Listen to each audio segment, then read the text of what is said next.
Assalamu alaikum ve rahmetullahi ve berekatuhu kadirlik Facebook'taki dünyanın her qaysı çaylarıdaki qarindaşlarım. Bugün şu qo'limda tutgan Hasan al-Basri'ninki Qadar Risalesi ve Mustafa Aslamoğlu'nun şerhi Qadar Risalesi ve şerhi degan kitapdan kelgan yerimizden davom qilamiz qadirli qarindoshlar. Hammalarninki Ramazan oyiga, Qur'on oyiga muborak bo'lsin. Endi bugünkü ikinci mezmun Hasan al-Basri'nin yaşayan devri degan mezmunni birlikte öğünümüz. Bu kitapni eğer düşürüp okuyman desanglar, ben bayatını paylaşıp koydum. Bizninki tor kitap deb bir sahifimiz var, grupumuz var. Şerge çıkarıp koyduk. Başka Kur'an'a alakadar Kur'an'daki sürelerinki kimdinki ve ondan başka Ramazan yazmaları degan kitaplar var. Qadirli qarindoshlar, şerden düşürüp alsanglar bo'ladi. Yaşayan devri Hasan al-Basri'nin İslam tefekkürünün barlık kilişi. Hasan al-Basri yaşayan devrini İslam tefekkürünün barlık kiliş devri deyişke boludu. Tercümanını bayan kılgan vaktimizde tilga elip ötken şu devirdeki Muhammed bin Ali'nin Medine mektebiden kasıla al-Basri'nin yetekçiliğindeki Basra mektebi kelmekte. Onun başka yine Mekke mektebi ve Kufa mektebini mu tilga elip ötüş gerek. Medine mektebinin kurgucusu Muhammed bin Ali miladi 700. yıl, Hicriye 81. yılda bulup, Hazreti Ali'nin bu capakeş oğlunun hayatı açık kısmetler bilen tolgan. Deslibede dadısı Hazreti Ali Reziyallahu Anhu közü aldıdıla şehit kılıngan.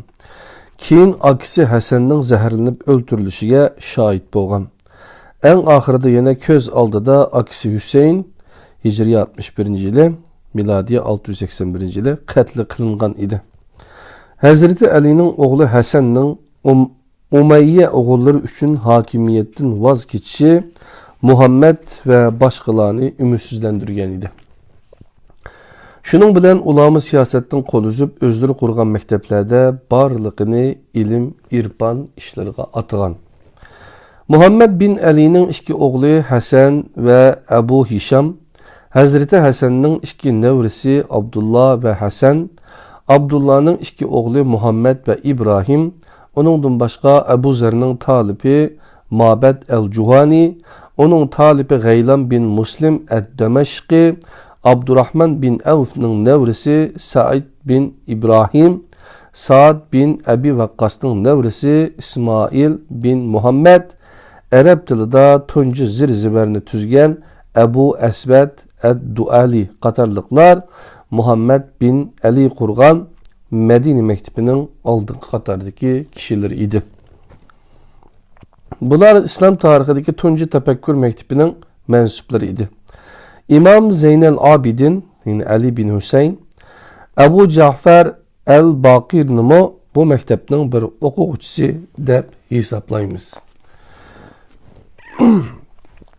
Ehl-i Beyt, yani Resulullah'ın ailesiye vekillik kıldıran bu mektep İslami zuhdi, yani dünya söygüsünü kalpten çıkarıp etişinin ana menbesi buluş bilen bir ye, İslam tefekkürünün tuncu merkezi sistemisini barlıqı keltügen.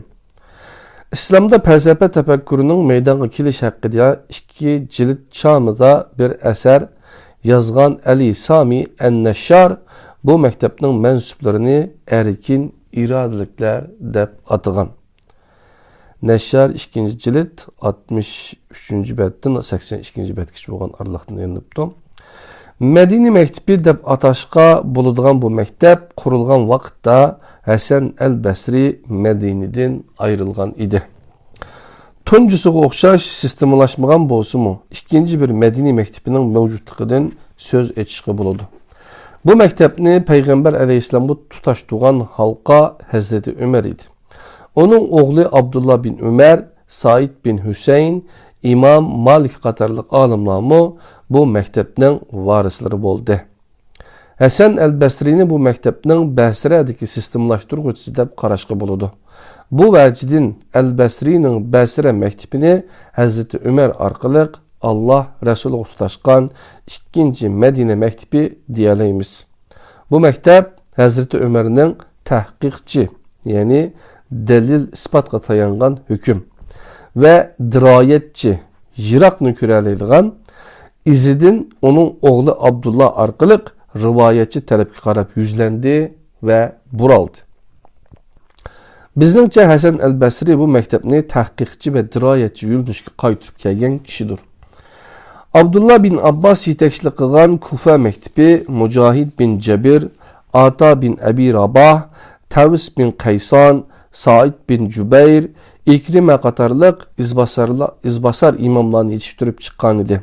Bu məktəb tahqiq və təfəqquq əhlinin məktibi idi.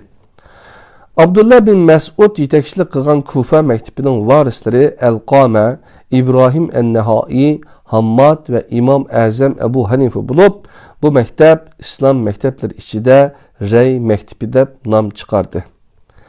Bu məktəb tuncu oxuculardan tatib İmam Əbu Hanifəyə qədər hakimiyyətinin zulmü və besimiga duch gəldi. İbn Məsud texi Hazreti Osmanның xilafəti dövrüdələ hakimiyyətinin xatalıqlarına köz yumğanlıq üçün qarnı yerib taşlanıb, üçeyləri elib taşlandı. İbrahim Ən-Nəhai və Hammad daim besim astıda yaşadı. Əbu Hanifə həm Əməvilərinin, həm Abbasilər xandarlığının zulmduğu uçurdu ve en ahiri Ebu Cafer Mansur tərəfindən zindana taşlanıb qamçılandı, akıbette zəhərlənib öldürüldü. Bu ihtimal tulumu güçlük. Biz yeni bir kitap batı qılmaqçı olan İmamlar ve Sultanlar degan kitaptan məxsus Ebu Hanife'ninki siyasi hayatı, siyasi fikrisini ügünümüz qadırlıq qarindaşlar. Bu məktəblərinin həmmisi qurulğan rayonlarını oçuq ali bilim yurtuğa aylandırğan idi. O vaxtlarda pərəz qılınğınımızdan canlıqraq bolğan bir ilim və təfəkkürgə tolğan hayat var idi. Hüquq damasında küzü kor bolğan siyasiyonlarının qanlı qolları bu hör təfəkkür muhitiga suzulmagan bolsa idi, İslam tarixinin yönəlişi başqaça rəvişdə tərəqqi qılğan bolatdı. Bu məktəblərin içində bəlkim ən rəngdar boğunu Qədər Risaləsinin müəllifi Hasan el-Basriyning məktibi idi. Onun məktibi hər xil dərslər ötülgən ali məktəb fakultetlərini əslatdı. Dərslərinin məlum yerində zirək və təhqiq əhli talibqa Qur'anı qandaq düşünüb həyatqa tətbiqlaşını öyrətsə, başqa bir yerdə soralğan bir sual arqalıq bir fiqh məsələ üstüdə qandaq mulahiza qilish öğütületdi. Dərs halqaları qatnaşqıçılar içində onundan hədis öyrənishə tirişiyotqanlar bolğandək fatva soraydiganlarmı bar idi. O bəzida ərəb tilinin və balağatının inçiki nöqtələri haqqında dərs bəsə, bəzida İslam qanuni və məhkəməyi şər'i üstüdə toxtalatdı. Bu dərslər cəryanında o yerdəki xalqdan onunğa əqidə qıldıqanlarımı vəz nəsiyyət qılatdı. Hasan el-Basriyning rivayetçi emas dirayetçi, tefakkuq ve tahqiq ahlidan bolğan bir alim ekanligini onunğa nisbət berilgan bu ifade nəhayət yarqın halda ifadəlab durdu.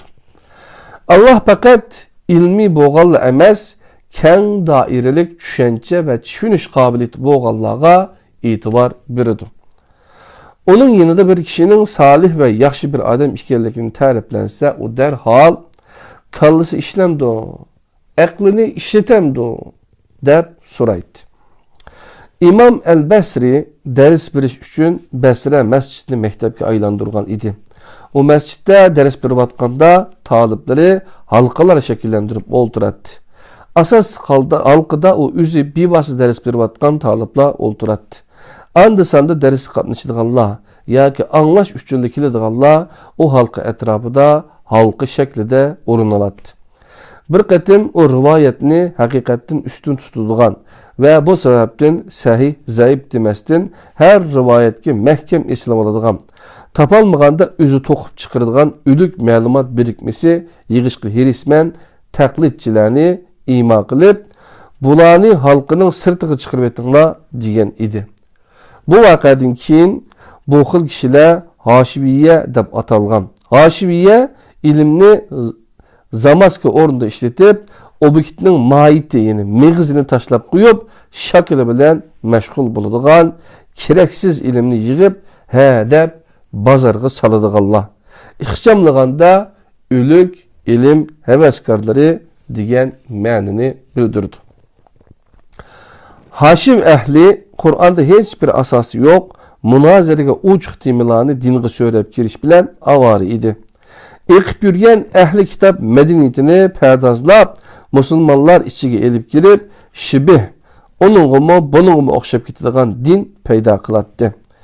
Va ayni kunimizdagi qora pul, etkazchilikdan topgan harom pul, aqlg'uvchilarga o'xshash, u davrdimi sap bo'lmagan ma'lumot, ya'ni ilmni aqlaydiganlar bor edi. Bu xil kishilar analiz va naql qilgan so'zlarini tushunish qobiliyatidan mahrum edi. Allah Ademni o'zining shaklida yaratdi. Allah Adem alayhisolamning leyini, ya'ni tinatni o'z qo'li bilan 40 kun yug'udi. Jabbar oyig'ini jahannamning ustiga bosadi. Erishda o'ltirish yangi tikilgan to'qamga o'ltirganga o'xshaydi. Her tarafdan 4 barmoq sirtqa chiqib turdi degandek rivoyatlar ular ko'tirib yurgan o'lik ma'lumotlardan faqat 3 o'rnak. Bu xil iqimdan uzuqlanganlar paydo qilgan o'lik ilm xil-muxil iqimlar vositasi bilan kunimizgacha yetib kelgan.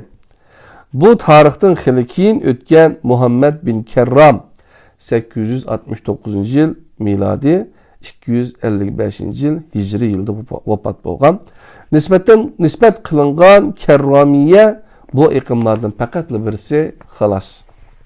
Taxmin qilingandek Hoshim ahli asabiy qadarchilikda ching turdi. Hasan al-Basri risolasida johillar, ya'ni nadonlar deb ataganlar ichiga bu kategoriyadagi kishilarning kiradiganligini taxmin qila olamiz. İmamet, yani yetekçilikning saltanatga aylanishi.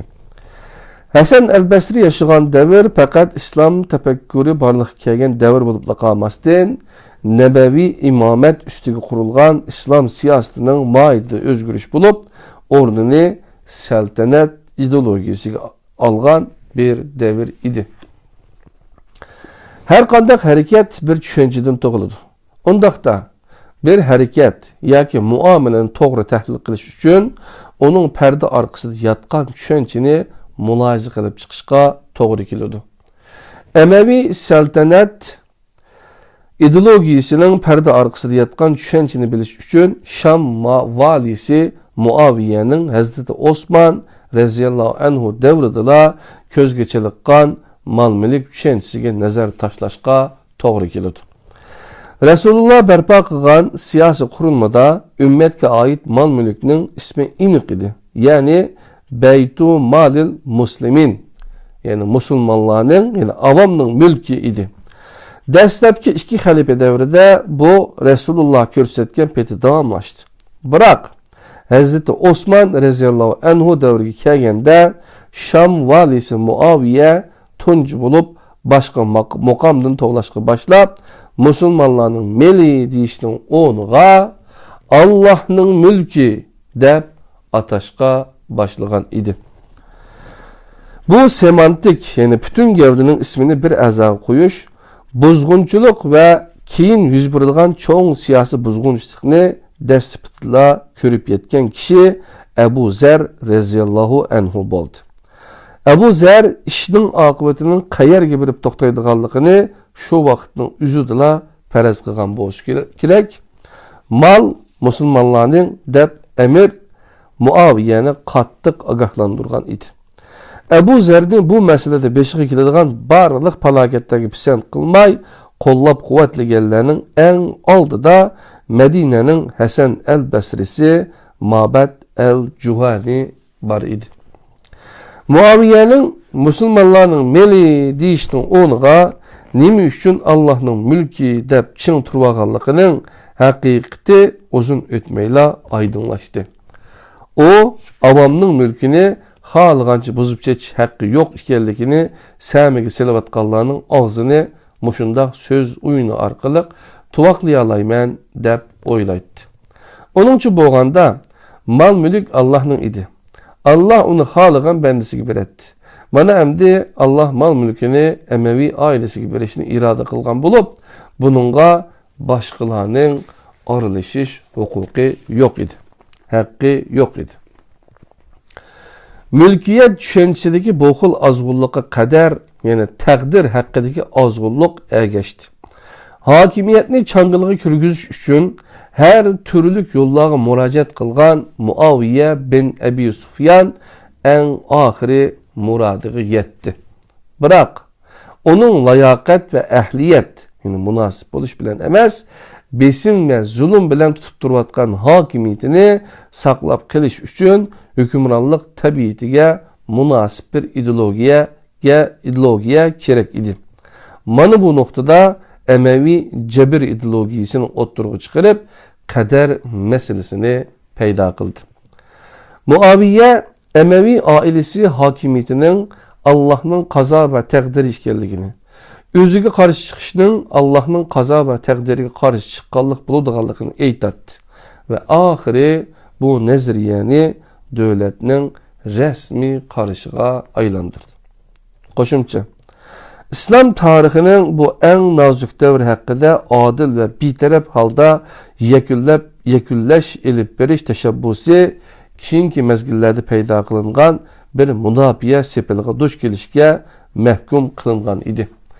Bu sepilning ustiga seni yaxshi ko'rmagan o'lsun lavhasi yozilgan edi. Bu sepilning qandoq bir sepil ekanligini tushuntirish uchun bir misol elish yetib boshidi.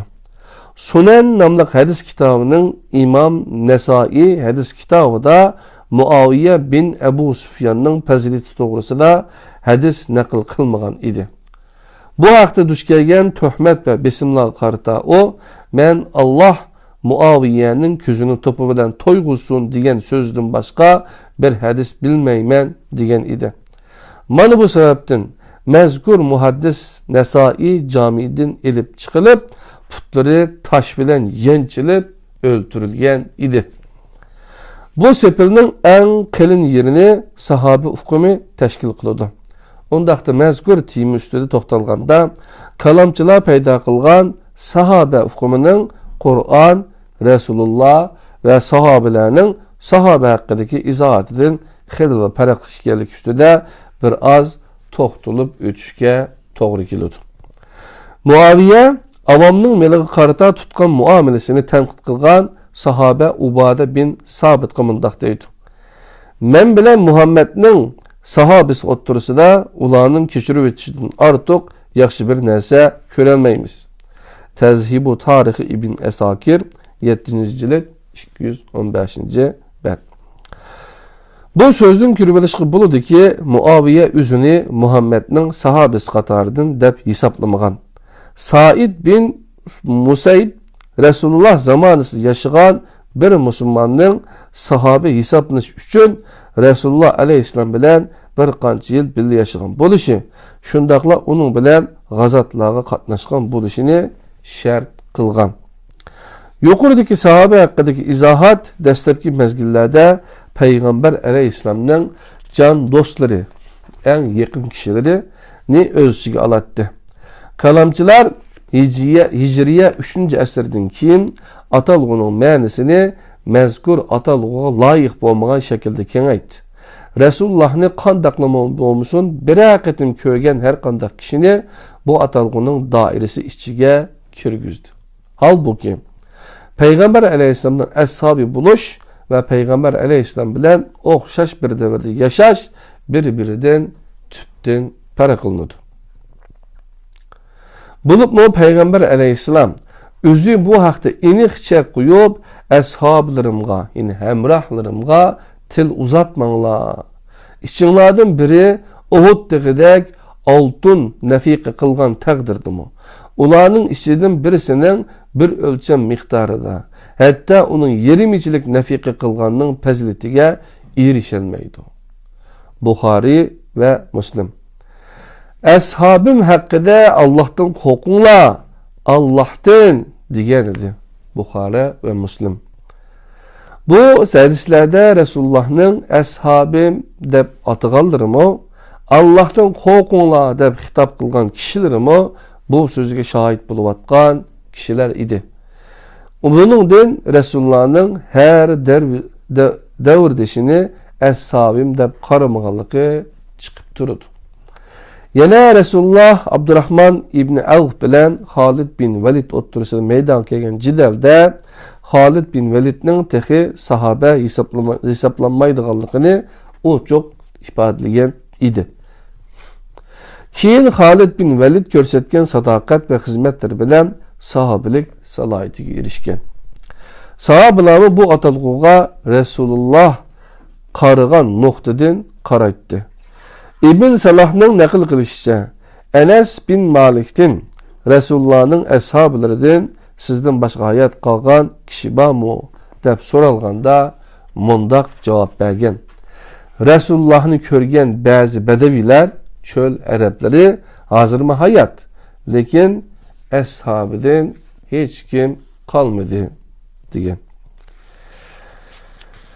Emir Muaviye layoqat prinsipiga asoslangan nabaviy siyosatning o'rniga zo'rlik, zo'mbo'likqa asoslangan saltanatni tiklaganligini o'zimi e'tirof qildi. Ibn Kasir mundaq naql qildi. Alloh bilan qasam qilamanki, hokimiyatni qo'limga olgan vaqtda buningdan xursand bo'lmadinglar, buni bilaman. Hatto bu haqda ko'nglinglarda nimalarni o'ylayotganinglarni bilaman. Biroq men bu taxtni qilichimning kuchi orqali qo'lga keltirdim. El-Bidaye 8-jild 135-bet. Darvaqa o bir az qilichining kuchi bilan, bir az yaltirab turgan oltin nurining kuchi bilan qo'lga keltirgan edi. Haqiqatan ahvol shunday edi. Lekin bu haqiqat hech kimni qoyil qilolmaydi. Avam to'g'riga emas, vijdonlarga tasalli bo'ladigan yolg'onlarga ishonishga bakrak moyil edi. Bu haqda ehtiyoj tuyulgan yolg'on jahiliyat davrida eng yuqori pallaga chiqqan. Ammo Qur'on allaqachon yig'ishtirib etgan va keyingi mezgillarda Jabriya ismi bilan mazhabga aylangan qadarchilikning dal o'zi edi. Emir Muaviye men bu mansabni qilichimning kuchi orqali qo'lga keltirdim degan emasmidi? Uni qo'lga keltirish uchun emas, qo'g'dash uchunmi qilishga tayandi. Hujur bin Adi va sabdoshlarining qatl qilinishi buningga misol bo'la oladi. Muaviya Hujur bin Adi va sabdoshlarini Qozi Shurayhning qonlari va jonlari haromdir degan fatvosi qaramay, faqat o'qitishi bo'lganligi uchunla o'ltirgizgan edi. Muaviya agar Hazreti Aliga la'nat o'qisa, bir qo'shiq qinidan kechadiganligini aytdi. Lekin Hujur, men Rabbim rozi bo'lmaydigan bir so'zni og'zimga olmayman degan edi. Sabdashlar bo'lgan Sharih bin Shaddad al-Hadrami, Sayfi ash-Shaybani, Qabisa bin Dubay al-Absi, Muhriz bin Shihab al-Minkari, Qidam bin Hayyan al-Anzi qatorliqlarmi Hazreti Aliga la'nat o'qish talabini rad qildi va bu sababdan derhal o'ldirildi.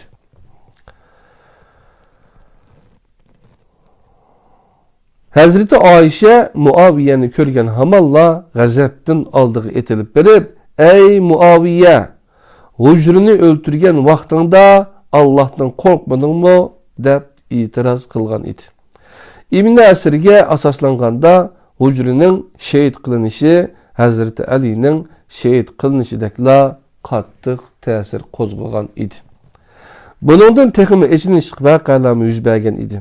Hazreti Ali'ni la'natlashga unmaganlar ishidan Abdurrahman bin Hayyan Muaviyaga Allah'tan kork deb vaqirgan edi. Muaviye onu Basra valisi Ziyad bin Abih'ga cazasını cimi alemiga ibret buladigan şekilde ber deb jarlıq bilen evetdi.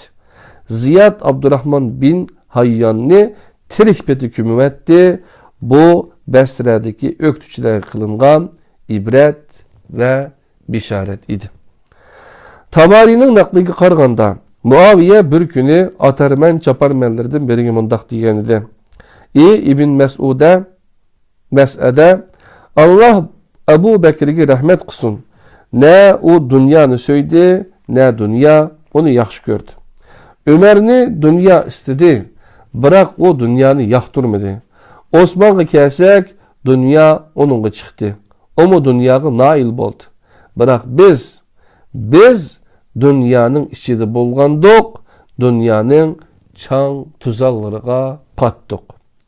En ahirde puşaymaga tolgan bir keyfiyette dedi ki, Allah bilen qasam ki, bu Allah'ın bizge bergen seltaneti.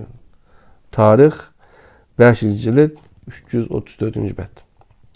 Muaviye'den keyin taxtga chiqqan Yazid dadisiga varislik qildi ve Kerbala'daki katliam bilen tarixning qara betlerinden o'rin aldı.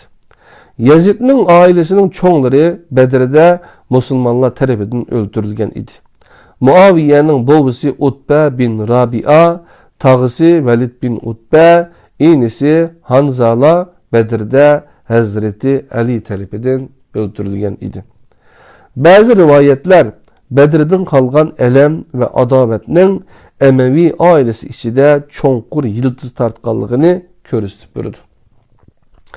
Müfessir Alusi Ruhul Maani namlıq eserde Nemil 23. ayetinin tefsirini bayan kılıp özüdün ilgiliki menbelerden mundaq bir rivayet nakil kılgan. Hazreti Hüseyin'nin kesilgen beşi bilen birlikte Ehli Beyt'nin hayat qalgan əzaları Yazid'nin sarığa elip kilindi. Ehli Beyt ayalları mindirilgen ulaqlarına çemberçes bağlangan ve boyunlarından biri geçetilgan halde elip kilingen bulup ulanı xorlaş məqsidi etey şunda kılgan idi.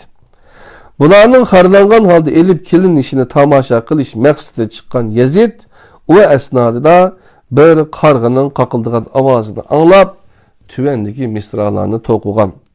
Bir qarğa qaqıldı de. Ağa, xalısan qaqılda, xalısan qaqıldıma dedim. Şunisi iniq ki, men Resul'dün alıdığınımni qaytırıb aldım. Yazid'nin dadisi Muaviye ve babası Ebu Sufyan Resulullah tulaqa koyup etilgenler diyen kişilerin içideydi. Mekke fetih bolgan günü Kabe'nin oylusu da gamgip etip özleri hakkında ilan kılındığan hükümni Tengir qaş işide taqazzalık bilen kütüp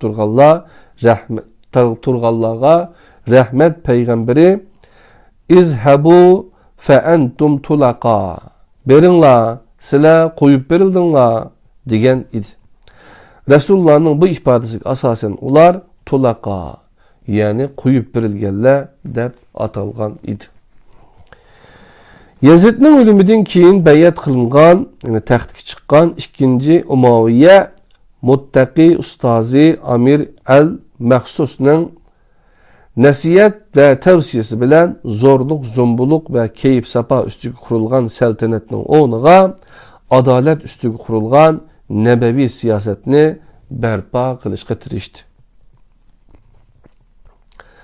Bırak halifelik taxtiga olturup 6 ay ötkende şübelik şekilde vafat oldu.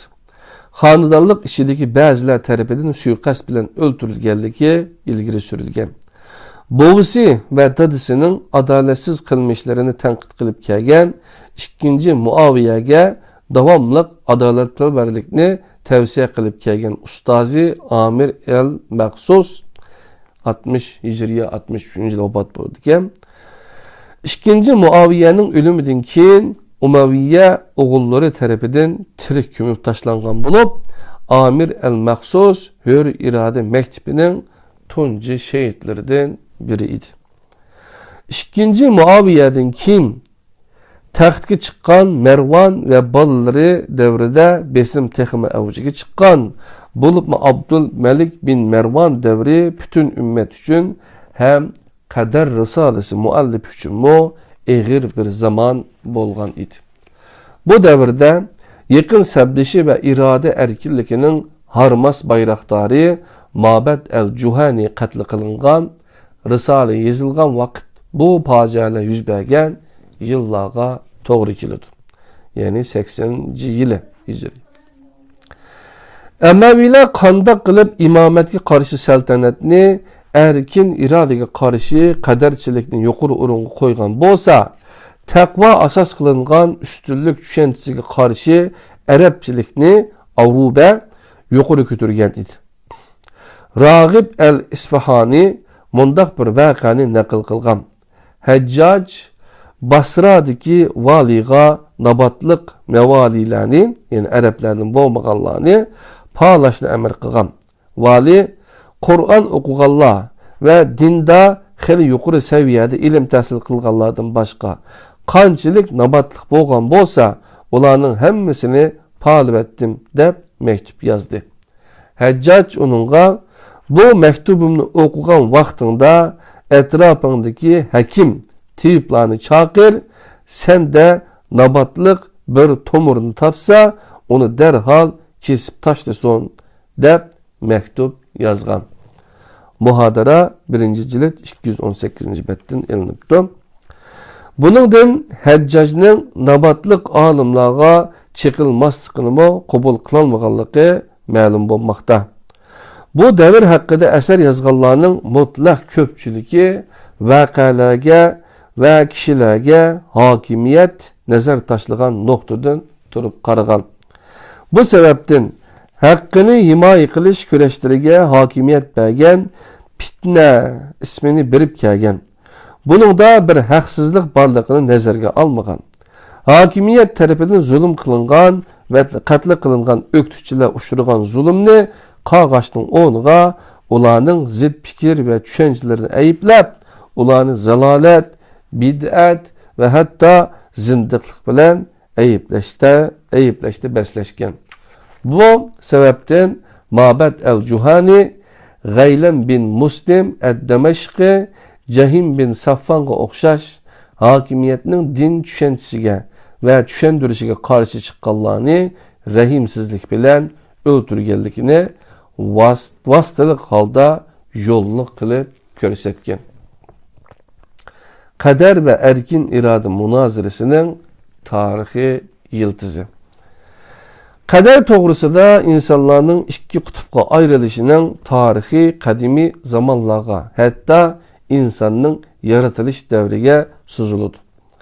Tarixda erkin irodaga qarshi qadar, ya'ni taqdir peshonachilikni tunji bo'lib kim ko'tarib chiqqan degan savolga Qur'oni Karim shayton javobini berdi. Onun bilan qolmay, shayton qadarchilik tushunchasini Allah'a qarshi yoqlagan edi. Ya'ni iblis aytdi: "Rabbim, meni azdurding. Şuna men ularni, ya'ni Adam alayhissalom va uning avlodlariga vasvasa qilish uchun sening to'g'ri yo'ling ustida o'ltiraman." Sura Araf 16-oyat. İblis aytdi: "Rabbim, sen meni gumroh qilding. Men yer yuzida odam bolalarga gunohlarni elbette chiroyli ko'rsataman. Ularning hammasini elbette ozdiraman." Sura Hijr 39-oyat. Allah'a sen meni azdırdın deb böhtan çaplagan şeytan ko'rinishda iroda erkinligini rad qilgan bo'lsa, mohiyatda tanlash ixtiyorligi va qilmishlarining axloqiy javobgarligini rad qilgan edi. Bu oyatlardan ko'rib olishga bo'ladiki, Qur'on jabirchi qadarchilikning qarshi qutbiga iroda erkinligini emas, balki axloqiy mas'uliyatchanlikni, ya'ni mas'uliyatchanlik eni, ya'ni taqvo ne qo'ygan va bu orqali jabirchi qadarchilikni bir nuqtada mas'uliyatsizlik deb tasvirlagan.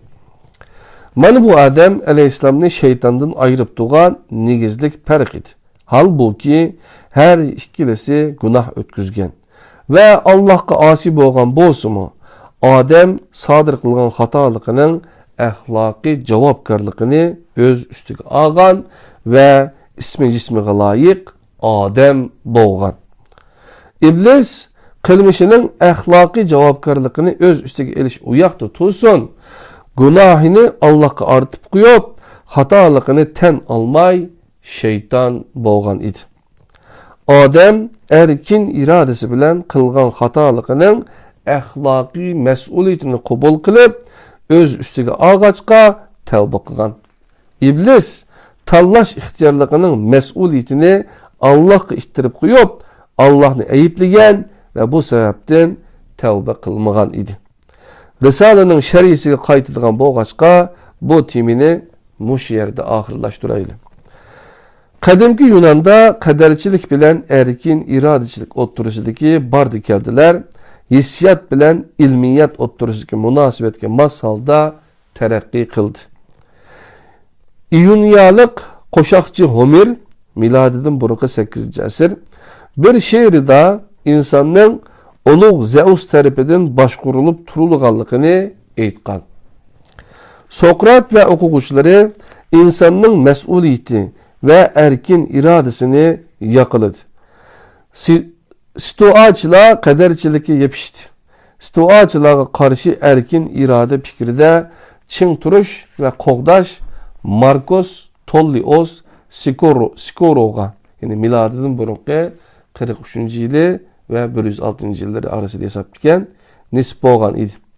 Skorov ilahlarının tabiatine dair serlevelik eserde müneccimlarının kaderde biliş davasını galbilik aldı, ağdırıp taşlagan idi.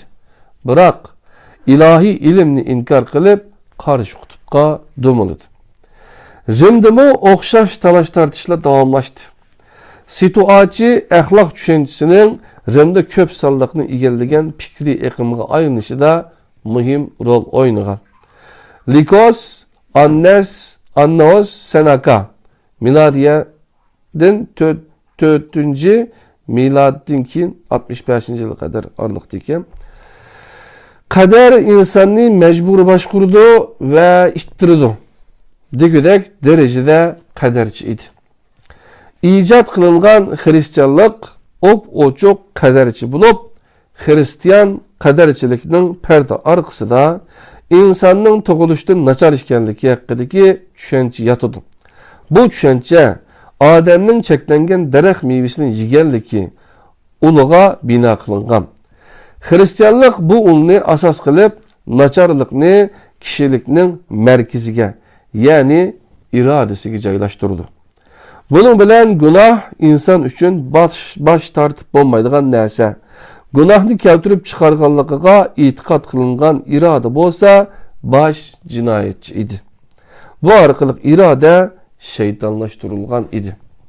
Pavlos Tartusluq Talut İncil'inin bir kısmıga aylandırılgan Rimliklarga mektubida beyni bazı Emevi hükümranlarga okşaş hükümdarıga yani başlıqıga karşı çıkış Allah'ın takdiriga karşı çıqqanlık buludu degen idi.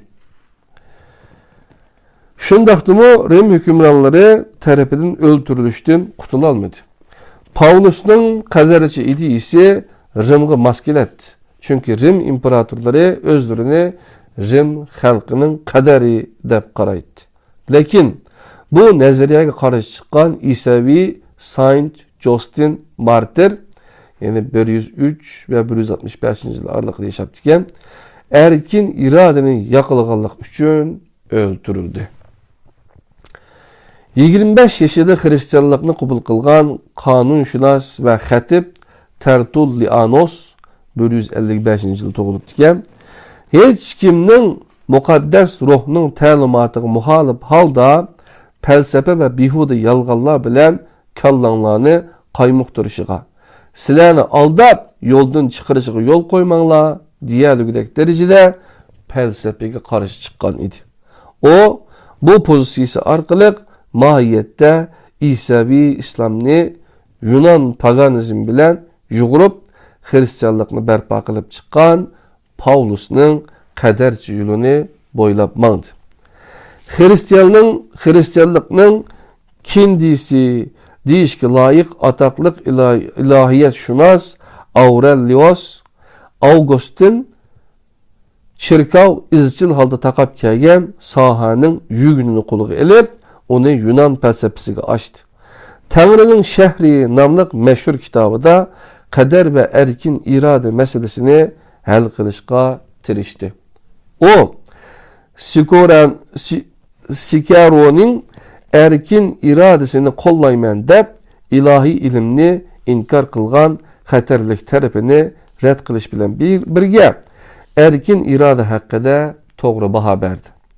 O ilohiy iroda bilan insonning irodasi o'ttirisida bog'lanish borligini o'ttiri qo'yib, har turli kuchni baxsh etgan Tangridir. Tanlashlik xatolik uningga xos emas degan edi. Allah'ning bilishi erkin irodaga ega bo'lmaganligimizni bildirmaydi.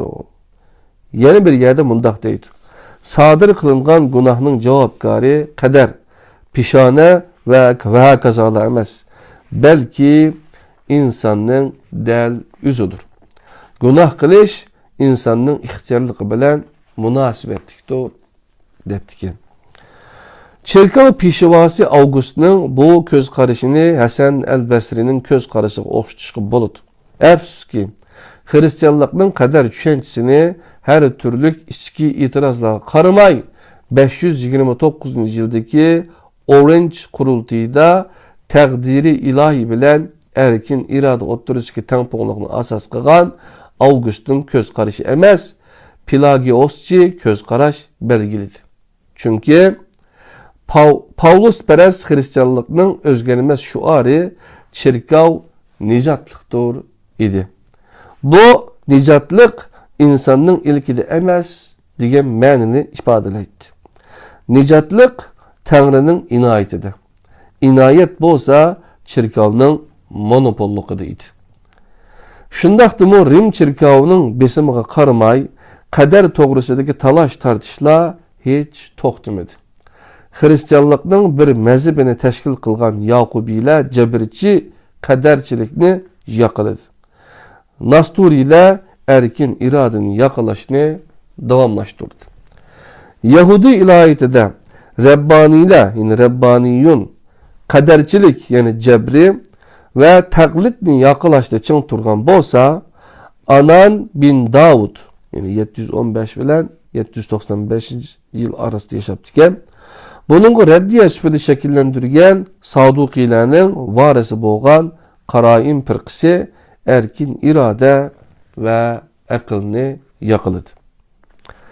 Emevi kadercilikinin dünyaya kelişi.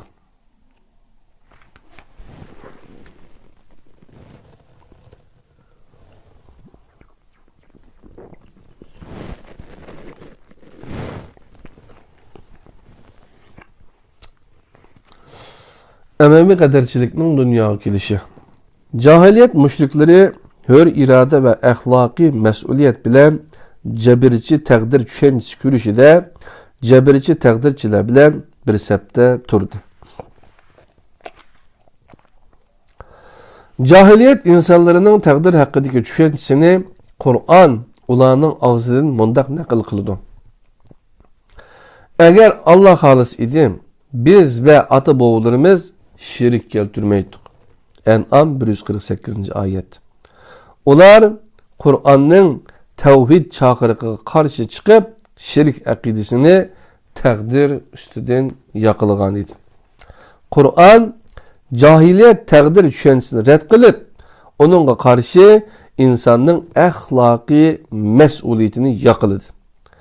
Müşriklerin bu muamelesi Allah'a "Meni sen azdurdun" degan şeytanın pozitsiyasi bilan o'xshash idi. Lekin Kur'an red qilib yug'ishtirib etgan cahiliyet takdir tushunchasi Emevilarning yardım bilan qaytadan baş ko'tarib chiqdi. İbn Abil Hadid asrida Muaviyaning Siffin urushida askarlarga qilgan nutqini mundaq naql qilgan. Allah'ның təqdiri bilan qismat bizni yer yüzünün bu joyiga elib keldi və biz bilan Iroqliklarni qarama-qarshi qilib qo'ydi. Biz Allah'ның təqdiriga razı. Necül Belagı şerhi 11. bab 397. bet. Qazi Abdülcabbar Tabaqatul Mutazile namlıq əsərdə Əmir Muaviyyənin mundaq deganligini naql qilgan. Sizlarga hukmron bo'lish uchun kurash qilyapman. Chunki Alloh sizlarga hukmron bo'lishimni iroda qildi.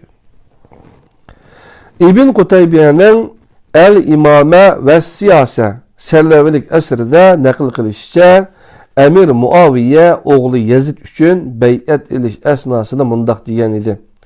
Yazidning sizlarga hukmron bo'lishi taqdir pishonidir. Bendilərinin bu haqda başqa tanlash yo'li yo'q. Muaviye'nin Basra valisi Ziyad bin Abih'nin Allah ve Resulünü tilga almasdan söz başlaganlık üçün Peskeş, yani Betra ismi bilen meşhur boğan bir hutbisi var. Ziyad ushbu hutbisida Muaviye götürüp çıkan təqdirçilik ideologiyasiga mundaq hissa qo'shgan. Ey insanlar! Sizlarga hukmronlik qilayotganlar sizlarning homiylaringlardir. Biz sizlarni Allah bizlarga ato qilgan hukmronlik bilan boshqaramiz. Sizlarni Allah bizga ihson qilgan ulush bilan qanot ostiga olamiz. İbn Abdurabbih El-İqdul Ferid degan kitaptan 4. bab 4. cilt ve yaki 173. bet. Dadisi vafat bo'lgandan keyin onun o'rniga Emevi valisi bo'lgan Ubeydullah bin Ziyad mo Emevi taqdir tushunchasining izbasarlaridan biri bo'ldi. Kerbaladan salomat chiqqan ahli beyt mensuplari xorlangan bir ravishda qal'asiga elib kelinganda İbn Ziyad Hazreti Zeynep'ten qarindishing ve ahli beytinga Allah'ның qilganlari haqida nima o'ylayapsan deb so'ragan edi. İbn Ziyadning bo'lganda Hazreti Hüseyinni Yazid emas, Allah o'ldirgan edi. İbn Ziyad bu tushunchisini Hazreti Hüseyinning o'g'li Alining o'g'isini qayntish asnosida namoyon qilgan. Hazreti Hüseyinning Ali ismli ikki o'g'li bo'lib, biri Kerbalada şehit qilindi. Yeni bir oğlu ağır kesel bo'lganlik uchun Hazreti Zeynep jinini alqiniga elib turib, onu ölümden qil payi saqlab qolgan edi. İbn Ziyad Alilarni farq qilolmagan bo'lsa kerak, mundaq deb so'ragan Alilarni. Allah Hüseyinning o'g'li Alini o'ldirgan emasmidi? Ali el-Asghar İbn Ziyad'ның ideologiyalik, yani siyasi garazlik bu sözünün tigini bilip yetkəşkə mundaq cavab durdu. Mening Ali isimlik bir akam bar idi. Onu kişiler qilishleri bilen öldürdü. Cafer Es-Sadiq'ның təqdir toğrusudaki köz qarışı yuqurqi vaqani güçlendirdiğen mahiyette İmam Cafer təqdir toğrusuda sual sorulğanda mundaq degan. Bendenin sadır qılğanlığı tüpeyli eyiplengen qilmişi bendenin öz qılmışıdır. Bendini eyipligini bolmaylıgan qilmiş Allah tarafındır. Yani İbn Murtaza Tabakat 34. İbn Abdurrabih naql qilib mundaq deydi. Muaviye ölgende onun oğlu Yazid mundaq dedi. Xalığını qılılgan, mülükni xalığan bendigi birdigan, xalığıdan tartıb alınğan, xalığını xar, xalığını aziz qılınğan Allah'a hamd sanalar bolsun.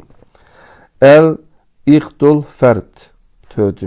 cilt 153. bet deyilib. Bu sözlerini ağılgan kişinin pah bu nemi degen çonqur teslimiyet degisi keladi. Biroq meselenin asli mahiyetinin hergizmo undaq emasligi hammaga ma'lum. Yazid Emevi hakimiyetiga qarshi chiqqanlarga mundaq deydi. Bihuda avara bo'lmanglar. Allah bizning hukmronligimizni iroda qildi. Allah bir neresini yaktırmasa onu almaştırdı. Uyunul Ahbar 2. tom 239. bet. Dünya tarixi boyunca barlıq yaxşılarning aqli bir-biriga o'xshash bo'lganidek, butkul zolimlarning tafakkurimi bir-biriga o'xshab ketdi. Yaziddan taxminan 13 yarim asr keyin yashagan Amerika prezidenti Richard Nixonmi dunyoga tahdid qilib mundaq degan edi. Tangri Amerika bilan billah. O Amerika hükümranlığı astidagi bir dünyani halaydı. Yani Amerika elib bağgan ve elib bağısı cinayetlerini təqdir noktasından yolluq görüştüşke tirişkan idi. Bunun oxşaş bir pozisiyasını Saudiyada görmektimiz.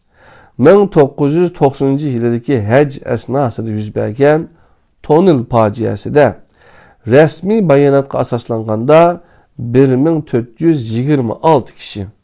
Müstakil mənbələrinin ifadəsi asaslanganda 5-6 min hacı Mina tonelinin içinde dəssilib içinişlik halda hayatından ayrıldı. Saudi hükümeti bu faciəni Allah'ın təqdiri deb düşünce bir işten başka bir izahat bir işini ardıqca deb qarıdı. Keyin bu facianın bir Saudi şahzadesi yoldan ütüdü deb tonunun çıkış eğizi tosubitli ki bunundan bir haber seldek aldığı ilgilivatkan hacı namzatları aldıdıkilerini iştirip keplişip kalganlıqıdan bu dessiliş vakası kelip çıkanlığı ma'lum oldu. Çümülünümü dessep öldürüş qat'i çeklengen mezgilde yani hec mezgilde ve makanda dessilip can üzgen hacılarının qenidin cevapkarlığa tartılışı gerek boğalla kollarını təqdir sopunu bilen yuyup parqırtıp etken idi. Umayye oğullarının cahiliyet təqdir düşüncesini devletinin resmi ideologisi kılıp bekitiştirişallıkları bazı sahabelerinin qattiq qarşılıqıga uçurdu. Bununla itiraz kılganlardan biri Hazreti Ali'nin oğlu Hasan idi. İbnül Murtaza onun Şamlıqları yazgan bir mektubunu nakil kılgan. Tüvendeki kurla bu mektuptan bir üzünde.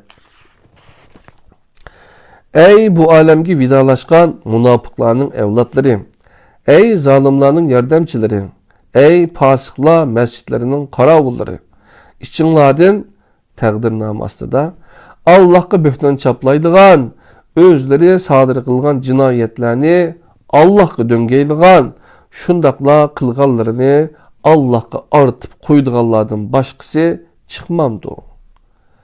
El-Munye vel-Emel 136-137. betler iken Emevi təqdirçiliğe qarşı çıqqanların içinde Ebu Zer'nin talibi ve Medine mektebi yetiştirip çıkan muttaki alim Mabed el-Cuhani var idi. Mabed'nin təqdir düşüncesi Hasan el-Basri'ninki oxşaş bulup Emevi emas belki Kur'an idi. Hatta el-Makrizi'nin karışacak. Mabed təqdirge münasibetlik düşüncesini el-Basri'den algan. Hitat 356. Mabed təqdir toğrusudaki Emevi devlet ideologisiga qarşı çıqqanlığının bedelini ceni bilen tölgen idi. Mabed Abdurrahman bin Eş'as bilen qozgalgan ülümalar işidin orun algan idi. Heccac bilen onun oturusida mundaq diyalogla bolup ötken. Ey Mabed, Allah'ın sana bergen bu təqsimata qanda qaraysan? Meni Allah'ın təqsimatı bilen yalğız koyup koy. Eğer onun kısmetinden bana tegişlik bolgan bolsa, bolgan nesibe bu bolsa men bununla razı. Ondaqda sana bu rəvişdə koyzu kişen silin işi Allah'ın təqdir kısmeti emas mı? Bana senden başka birinin kişen sağlığını körmedim.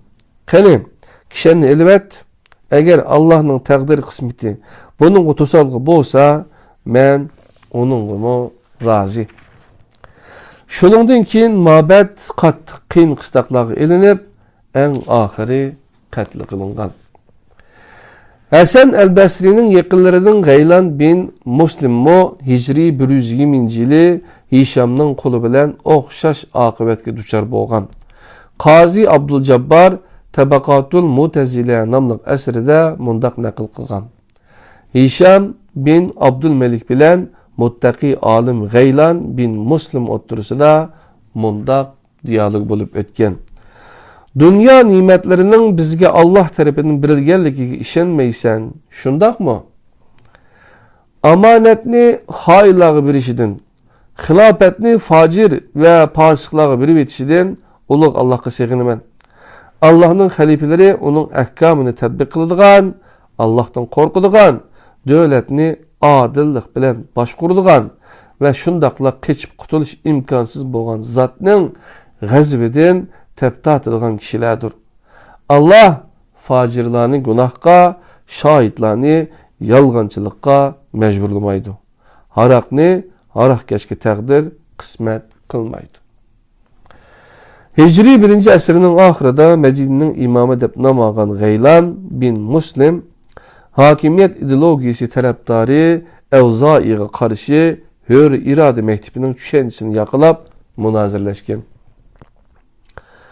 Evzai bu münazirde yenilmeyen rakibi İmam Gaylan'ı fakat petva biriş arkalıkla yenilgen ve bu petva arkalık onu qatl kıldırgan idi. Gaylan Evzai'ye karşı sözünün gücünü işletken. Evzai Gaylan'a karşı hakimiyetinin gücünü işqi salgan idi. Bazı mənbələr bu muttaqi mücahid alimdən miras sübütüdə 2000 bətlik bir külliyet qağanlığını bayan qılgan. Hakimiyetki yan basmıgan alimlarının eserleri qarıtılgan, tarixte iz qaldırmasıq hər ikisi Medine'nin imamı Gaylan bin Muslim eserleri gibi o qarı qulunu uzatqan bolsa gerek. Onun yazıp qaldırgan külliyatının hiçbir нәрсе zamanımızgacha yetip kilenmegen. Umavilerin cehaliyet takdir düşençisini qaytadan canlandırıp, onu devletinin resmi siyasetiga aylandırışga urinishga qarshi chiqqanlar ichida Hasan el-Basri bar edi. İbn Qutayba bunularni naql qilgan. Ata bin Yasar el-Basriga deydiki, şu melik yani hükümranlar bağı musulmonlarning qonlarini to'kib mal mülkini bulan talan kılıp atıdı. Başkalarının hakkını yevatıdı. Andın bizning qilmishlarimiz Allah'ın takdiri bilan bulavatıdı deyişdi. Hasan el-Basri onun bundaq tarihi cevabını berdi. Allah'ın düşmanları yalgan eytivatıdı. El-Ma'arif 441. bet.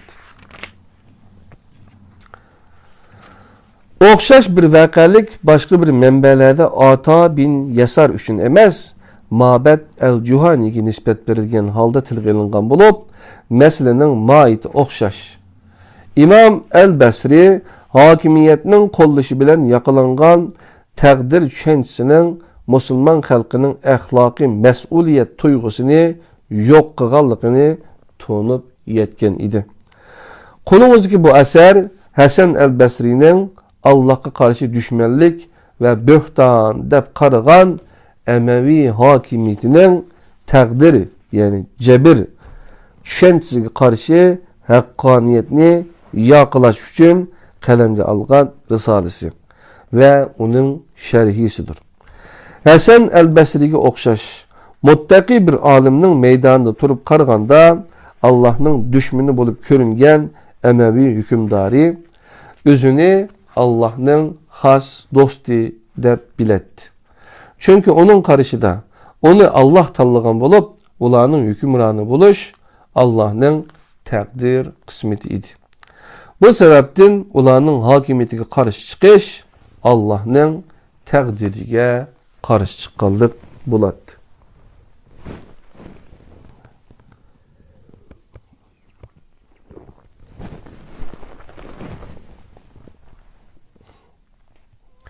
Ulanın Kəbini mənçanaq bilen çıkıp ot kuyup etişi. Musulmanlarının kanlarını töküp iffet numusunu ayak astı kılışı. Harri vaqasidagi o'xshash Medine'nin xotun qizlarini yavoyi askarlarga sunib berishimi yanıla Allah'ın takdiriydi. Allah ularni musulmonlarga hukmron bo'lishga tanlagan edi. Yani sual ve ündeş belgisi var. Risalede ma'lum bo'lgandek, İmam el-Basri'nin Allah'ın takdiri bilen hiç elip bilinmey qolgani yo'q edi. Onun dediği bendelerinin ahlakı mesuliyeti idi. Risalenin merkezi idisi ve ifadilmekçi boğunu iradeden bekrek ahlakı mesuliyet duygusu idi. Bu dert ümmetinin derdi boğalık için onun derdiga aylangan idi. Çünkü ümmetni cehaliyet takdir düşüncesini kütürvagan bir hakimiyet zulüm, kan, zorluk, zumbuluk ve müştum zorluk bilen başkurmakta. Barlık zulüm ve müştum zorluk ne? Allah'ın takdiri dep körsetmekte idi. Allah'a ve insanga bunun artık böhtan boğumuz gerek. Bulup mu? Bu xil takdir düşüncesi ahlaki mesuliyetini yok kılan bir yokumluk vabaga aylanmaktaydı. İnsanlar her türlük haramlığa perva kılmasdan günah ötküzmekte ve Allah'ın takdiri dep cevapkarlıktan yüzünü kaçırmaktaydı. Dervaqe Hasan el-Basri'ni o namı çıkan eğir besiqlikni qurban qilish bedeliga mushundaq bir risalani yezishga turtki bo'lgan sabab dal bu edi. Qadrli qarindoshlar, Hasan el-Basri'ninki yaşagan devrini öğünüp öttük. Yani qo'limdagi bu Qadar risalasi ve şerhi, yani Finlandiyadagi Heytaxun qarindoshimiz tarjima qilgan Ustaz Mustafa İslam oğlununki yaxshi bir eseri. Qadrli qarindoshlar, bununki Hasan el-Basri'nin yaşagan devri degan mezmunu mishat tugatdik. İnşallah 4. dersimizde bu Qadar risalasining, yani bu eserinin kıymeti to'g'risi to'xtalamiz. Yani 69. bettin o'qishga kirishib ketamiz, qadrli qarindoshlar. Yani 69'dan 94'gacha inşallah 25 bet o'qiydigan o'xshaymiz. Keyingi saatlik dersimizde ana olsa Allah'ın o'ziga amanet bulunlar. İnşallah bu Ramazan ayini haqiqiy Kur'an bilen, yani ishqin, tashqin bo'lgan, onun ma'nosini anlap, tushunishga tirishadigan ve özümüzün takdirini, özümüzdeki tanlash erkinligi bo'lgan bu erkinlikni ishlatib, ahlaki mesuliyetçiligimizni yuqori ko'tarib, hem işte Allah'a döngep koymasdan özümüz hareket qilishga tirishadigan kishilardan qilg'ay Allah subhanahu taala egimiz. Onun için Kur'an o'qiydi, ko'proq onun bilan ishqin, tashqin bo'laylik qadrli qarindoshlar. Allah'ın o'ziga amanet bo'linglar. Assalomu alaykum ve rahmetullahi ve berekatuhu.